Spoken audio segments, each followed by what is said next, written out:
Hello and welcome back to our regular kind of Wednesday series on what's keeping the UK stable now that we're entering a post-coronavirus, post-Brexit, post-neoliberalism world where UK-US dominance is over. And what I wanted to discuss this week is the different ways in which the world has changed while we were kind of focused on the Twitter toxicity that has produced things like the fallout between Boris Johnson and Dominic Cummings. And I wanted to talk about how the landscape of the world had completely changed in the decade where we have been focused on this kind of insular dysfunction. Now, I often talk in those history videos about how geography drives history.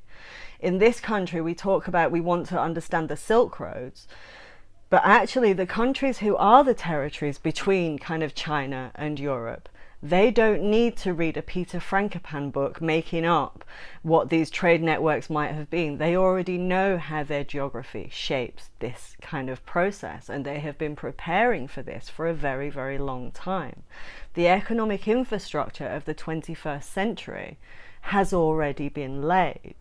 Geography now means that the Pacific Basin has become very important and not the Atlantic Bridge. The Eurasian steppe and this landmass that we think is a bewildering landmass but really isn't and has been organised more or less the same way for a very long time. This is not a mystery to the people who are actually on that territory. Now, I don't need to kind of even reference kind of our foreign policy interventions from Iraq and Afghanistan to Libya and the way that they have been perceived by the rest of the world. There's no need for me to labour on those points. And there are two conflicts that I generally, as a rule, do not comment on. I do not comment on Syria and I do not comment on Israel generally. Partially because I think that in a world that's been shaped by foreign policy interventions justified by Western media commentators who didn't know what they were talking about, sometimes it's best to shut up. Partly because with Syria in particular, there are so many dynamics in play, and so many proxy wars and proxy conflicts being fought out over this tiny nation, that actually I think the best kind of course of action is to shut up and just kind of put my money where my mouth is when I have it. With Israel, it's because this kind of situation has such deep roots. Jewish history plays a fundamental role in the economic organisation of all these territories over thousands of years. But that is not what is at play at present in the Middle East. What's at present at play at the Middle East is, foreign policy kind of and boundaries that are actually have been defined through a period of UK-US dominance, which is now over. So I, in general, do not comment on those things. I made a rule of never doing so on Twitter. But what I'm talking about here is how the world has changed. So it's necessary to touch on a couple of those things. Now, Joe Biden has marked the end of kind of the wave of, a change from the way that we have behaved in the last 30 odd years, with the announcement that troops are to be pulled out of Afghanistan on September the 11th. This is a very important announcement that the world has seen. That between 2001 and 2021, that's a very, very long time that this situation has been going on, and the world has not remained static while this has been happening. Now, in terms of the top line power changes, one of the things that we ignore, while we tend to, in our own kind of narratives about the Middle East, we see it purely as oil production because we see it purely in terms of the impact on our own economy. What we actually do not consider is the fact that the reality that all these countries are oil producers. China, Iran, Russia, these are all countries who produce oil or oil and gas. Now, this means that there are means that they can use to develop their relationships that we do not have access to as a country. The UK-US kind of led political interventions were not the only way that countries have to talk to each other. And there have been changes in the balance of power in the world.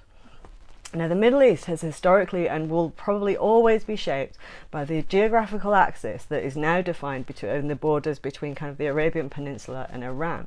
This is actually a geographical axis that always shapes the Middle East. But one of the things that Russia has been able to do is to utilize the weakness engendered by our foreign policy and our media weakness to change their relationships with both Saudi Arabia and Iran. They have changed their own position in the region because they are preparing for a point where the economic infrastructure is being laid for the world in this part of the world. There have been, if you look at cities like Lanzhou in China, or the rail corridor that I was talking about with the Zhongarian Gate, geography has shaped where the economic infrastructure for the 21st century is. There has been massive investment over Turkey, Russia, Iran, and China in rail infrastructure, air infrastructure, road infrastructure, and trade zones, and this has happened while we are not looking. The balance of world power has changed.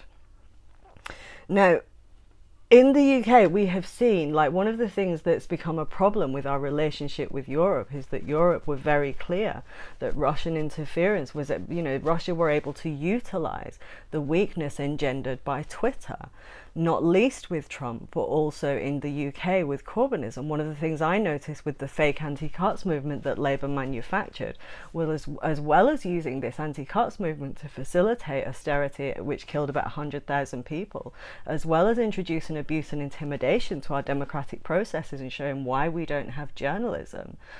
Russia Today and Press TV were able to use these anti-cuts movements to engender weakness and get access to the core of our system.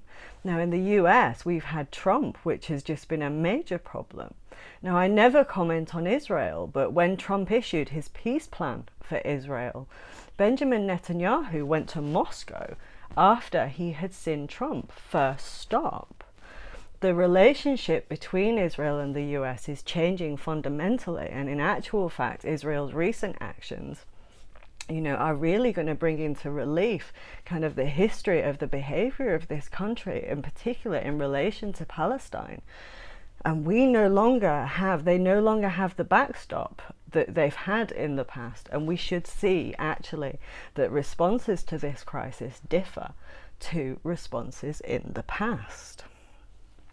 Now, what we don't consider in the West is that, we actually had a system of economic subordination, which involved, a lot of different facets that were not our foreign policy kind of wars. They were not the wars. Our use of aid. We have historically been using aid to create an industry of very, very privileged aid workers, the Oxfams, the Band-Aid stuff, where, very, very powerful organizations like Oxfam or very powerful celebrities or people with their own interests were able to use the kind of feel-good that came from aid for their own needs, but in a way that suffocated people underneath it. We had debt at the core of aid models that we imposed on the poorest women in the world, microfinance and models like this. Now, what's happened in the last 15 to 20 years is that economic development, which has come from China to the same places, has learned from this and is very, very, very different. The economic investment that is coming under this umbrella is nothing like our aid and is actually about developing economic relationships and economic strength. This is something that we have not seen, but which has imperceptibly changed the landscape in which we kind of enter. Trump's phone call to the Ukraine, where he kind of utilized, he was trying, that resulted in the indictment scandal in the US. We saw it in terms of domestic politics. The rest of the world were watching the US dance themselves off the stage as the moral policeman for the world. The balance of world power has now changed. We can no longer assume that if we can maintain stability in Westminster media, that we can do what we want. The Guardian saying the war is okay is not enough anymore. The world now wants recompense and kind of us to discuss the impact of that mode of intervention, as well as having to deal with heightened tensions in places like Israel. Now, the soft war that kind of is often fought out in periods where the economic balance of world power is shifting is really, really important. One of the things that was missed in this country, because we don't have proper journalists, was the issues around fracking. Fracking was announced in the UK, and the Green Party and, a bunch of, posh activists were so keen to use it to kind of, show their environmental credentials. that they didn't bother to check that it wasn't actually possible. Quadrilla, the company behind fracking in the UK, could not get the water, could not do what they said they were going to do in a food production area. They had bypassed local democracy, gone straight to the DECC for their license because they had investors like Lord Brown, and those investors have ended up losing a lot of money. You know, it was never possible. Now, if they'd have looked closely, or if we'd have had an actual journalist in this country, they would have noticed that Quadrilla had done this in multiple countries and had done so after a refinancing deal with a group called AJ Lucas, who were also involved in a China pipeline deal. Now, the soft war that's been fought out as global power balances have changed is also, we've actually participated in this. There's a series on Netflix called Marco Polo, and it's an incredibly expensive series, and it's actually dull as anything. It's really, really boring, but it actually focuses on a really important period of Chinese and Mongolian history, and it actually takes a very, very sophisticated swipe at Chinese media. This series was given the go-ahead as part of a deal which more or less allowed Netflix to broadcast in something like 96 countries. The media landscape has changed. I don't watch broadcast TV, I watch Netflix and I watch Amazon. And while we have been kind of focused on this dead political media culture at the centre of Westminster and Washington, we have not been looking at how the media landscape has changed. But the sophistication involved in the construction of this Marco Polo series, it actually really surprised me. This is a really sophisticated understanding of both Chinese history and media as part of a new media company coming from the US. This is sophistication I did not imagine coming from the US at all. And this is part of the changing balance of world power. When I was recently studying China for that history video, one of the things that I noticed was that I could not get access to Chinese academics. We currently have a two-hemisphere internet world where we cannot access Chinese internet, and our own sense of superiority means we think we don't want to. But at the same time, we have products like Microsoft Edge, which are crippling our own internet. A browser that, you know, no matter how many times you tried to sign out of it, you couldn't, which was limiting your own internet activity. We have legacy brands like Microsoft crippling our internet in a period where we should be looking at kind of the future challenges of this two-hemisphere internet world and the potential there for generation of conflict and kind of dissonance. This is a world where people on the ground want to communicate with each other and, you know, assume that they can. I want to access Chinese academics because they're going through an intellectual revolution in this country. The scholarship is another issue. You know, we think about oppressive regimes like Iran and Saudi Arabia, but in actual fact, these are countries that are dealing with massive social and demographic change. 66% of graduates in Saudi Arabia are women. Or roughly, that might be a little bit out, but it's the same in Iran. I recently listened to both Arabian and Iranian house music. Now, I am an ex-clubber, but I am old and I no longer go clubbing, but I do like Leeds. Kind of the first 10 years of the 20s was my haven. UK house music is kind of a bit dull. Like, it's really, my ex-boyfriend used to call it wanker house. You know, there are real problems. Our house music's a bit dull. And then all of a sudden I'm listening to Iranian Arabian house music that's channeling this music that I was listening to at 22, which was like the heights of British house music. I have never danced in my house so much in all my life, but this has a very kind of unique Iranian and Arabian character, and they're drawing on classical instruments. This was stunning, but this was not music that implied to me that this was people doing it in their bedrooms. This is a highly developed music industry that clearly has a club culture and a dance scene on the back of it. You know, these are countries in the midst of massive social change. The Arabian Spring, the Arab Spring is now the Arab Autumn. Many of these countries are having to come out of kind of this kind of period where, you know, and respond to challenges that our own governments are finding difficult with the kind of the number of people who are graduates, with people who can bypass their media and publish directly. Instagram, you know, Twitter. Some of the most interesting scholarship that I've read recently came literally paid for and sponsored directly by the Hashemites, who are the Jordanian royal family. This was all about the site at Petra. It looked at Nabatean women. This was research conducted by women about women, and is like head and shoulders above anything that's coming out of the UK. One of the academics I really like at the minute is a woman called Fatima Manesi, who's a doctor in Morocco, I think. But in UK higher education, we have universities, both Bradford and Leeds, which I attended, were dependent on Chinese students.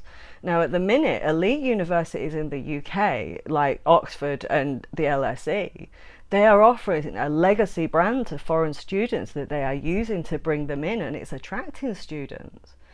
But in actual fact, they're selling themselves as a celebrity brand at a cost of their own academic reputation. And the educations that these Chinese students are getting at these universities is bunk, because these universities have decided that they're just there to help people network. This is not the case in Bradford, where these students will have been getting like really, really clear skills. But this is a relationship with China that's long-standing. In terms of my own academic career, I have to look at doing my PhD through the Netherlands or Germany, because I just can't afford £12,000 a year in tuition. This tuition fees kind of thing that's all right for attracting very rich students is also causing a brain drain, which we are going to pay for long term. Now, one of the things that I wanted to talk about is the economics of these different places. Like the neoliberal economics that just died is blind to debt, and it's blind to the rule of law, and it's blind to a whole bunch of things. But each of the countries that are actually emerging as kind of the dominant players on the world stage, they already have economics that is not blind to these things. China's economic development, this is not communist economics in any way that we would recognize it. China have a long history, which is actually very similar in structure to British history. They have a bureaucratism and kind of a rule of law central to their economics, but they have also learned enormous lessons about the dangers of central planning.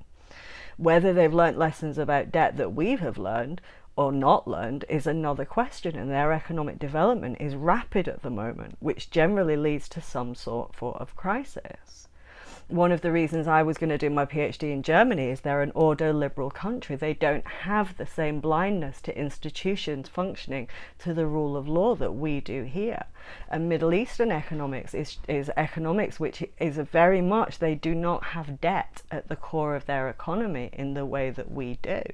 The economics of the world has already adjusted away from our economics, while our media cultures have been spinning out on Twitter to protect the economics that just died. This has already happened. Now, I wanted to talk a little bit about the fashion industry, because it's changed dramatically in response to this kind of economic balance of power shifting east. Now, I watch quite a few of the shows. I know I don't look like a fashionista and I don't have the money to buy it. But, you know, when you look at Dior's shows, for instance, she is kind of repackaging a look that was in like the British fashion in like the 90s. She's harking back to that. And they're doing very, very kind of accessible pieces aimed at a young Asian market. But the clothes that they're actually making that actually look and feel like couture, they are also being made for Eastern taste. Modernization and westernization are no longer the case. The British shows and the American shows that are happening for couture houses are not that great. But these companies are now stretched because they're doing multiple shows worldwide, because they're catering to a Middle Eastern audience and an Eastern audience. One of the issues with one of the latest Chanel collections is like these constant leggings under skirts, but these are a way that people who cannot reveal their legs because of Islamic dress can wear these skirts. These are collections which are tailored towards Eastern taste, because that is where the economic balance of power is. In the US, the kind of the face of couture in the US is no longer white, it's black.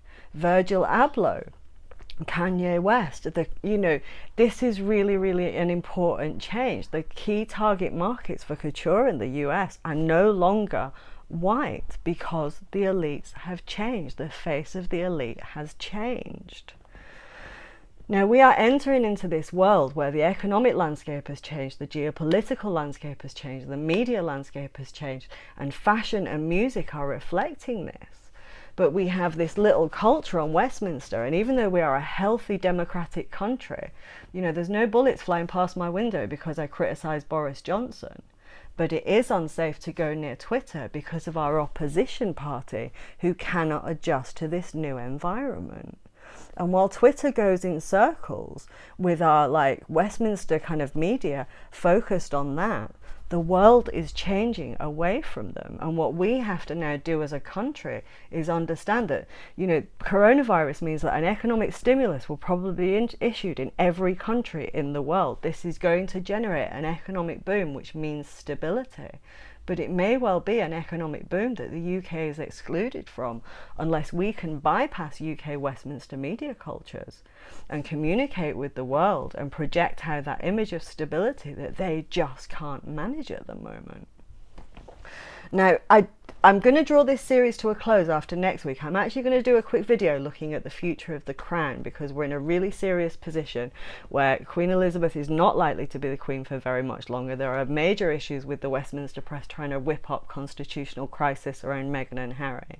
And I will be back with that next Wednesday. And on Sunday, I will be back with the history series looking at the history of Egypt and the Nubia. I might kind of pop up in between if something gets my goat, but thank you very much for listening to me today, and I will speak to you soon.